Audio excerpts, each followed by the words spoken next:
జగనన్న గారిని వాళ్ళ అభిమానులు పొగుడుతున్నారు కదా, పులి సింహము అని పొగుడుతారే, మరి ఏమైంది? ఎవరికి పులి, ఎవరికి సింహం? సాక్షి పేపర్ కి పులా, సోషల్ మీడియాకి సింహమా? ఏం ఉద్ధరించారు? ఏది? ఒక్కసారి విప్పండి మీ పంజా బీజేపీ మీద, ఒక్కసారి గర్జించండి బీజేపీ మీద మీకు దమ్ముంటే. ఒక్కటంటే ఒక్క వాగ్దానం నిలబెట్టుకోలేదే, అయినా కూడా ఒక్క ఉద్యమమైనా మీరు చేయకపోతే మీరు ఆంధ్ర రాష్ట్ర ప్రజలకు ద్రోహులుగా మిగిలిపోరా? చరిత్ర మిమ్మల్ని క్షమిస్తుందా? ఏం చేతనైంది మీకు? కేవలం బెదిరింపులు, కేవలం బూతులు తిడుతూ సొంత ఆడబిడ్డల్ని బజారుకి ఇడుస్తున్నారు, వ్యక్తిగతంగా దూషణలు చేస్తున్నారు. ఇదే చేతనైంది కదా మీకు?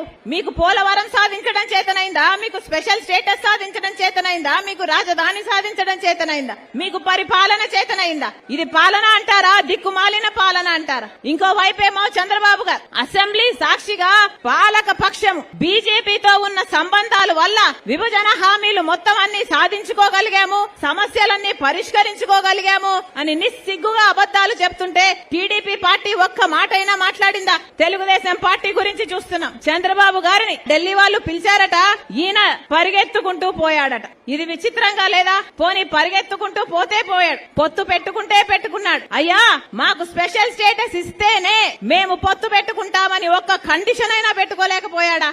అది లేదు. ఎందుకంటే ఆయనకు చిత్తశుద్ధి లేదు కాబట్టి. వాళ్ళు పిలిచారట, ఈయన పోయారట.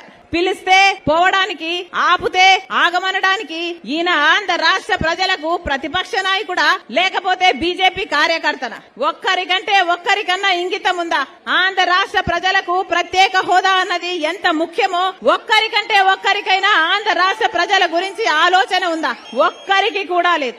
అందుకే చెప్తున్నాం, ఈ రోజు ఆంధ్ర రాష్ట్ర ప్రజలందరూ కళ్ళు తెరవాల్సిన అవసరం ఉంది. మనకు ప్రత్యేక హోదా సంజీవిని లాంటిది. ప్రత్యేక హోదా రావాలన్నా, పోలవరం రావాలన్నా, రాజధాని రావాలన్నా ఒక్క కాంగ్రెస్ పార్టీతోనే సాధ్యం. మీరు తెలుగుదేశం పార్టీకి అవకాశం ఇచ్చి చూశారు, వైసీపీ పార్టీ జగన్మోహన్ రెడ్డి గారికి అవకాశం ఇచ్చి చూశారు. ఏ ఒక్కరు ప్రత్యేక హోదా కోసం పోరాటాలు చేయలేదు. ఏ ఒక్కరు ప్రత్యేక హోదా కోసమైనా, పోలవరం కోసమైనా, రాజధాని కోసమైనా 10 ఏళ్లుగా ఒక్కరంటే ఒక్కరు నిజమైన ఉద్యమం చేసింది లేదు. మరి ఇది దగా కాకపోతే దీన్ని ఏమంటారు? అందుకే చెప్తున్నాం, కాంగ్రెస్ పార్టీ మీ పార్టీ, కాంగ్రెస్ పార్టీ రాజశేఖర రెడ్డి గారి పార్టీ, కాంగ్రెస్ పార్టీ మన పార్టీ. కాంగ్రెస్ పార్టీకి ఓటేద్దాం, ఆంధ్ర రాష్ట్ర హక్కులన్నీ సాధించుకుందాం.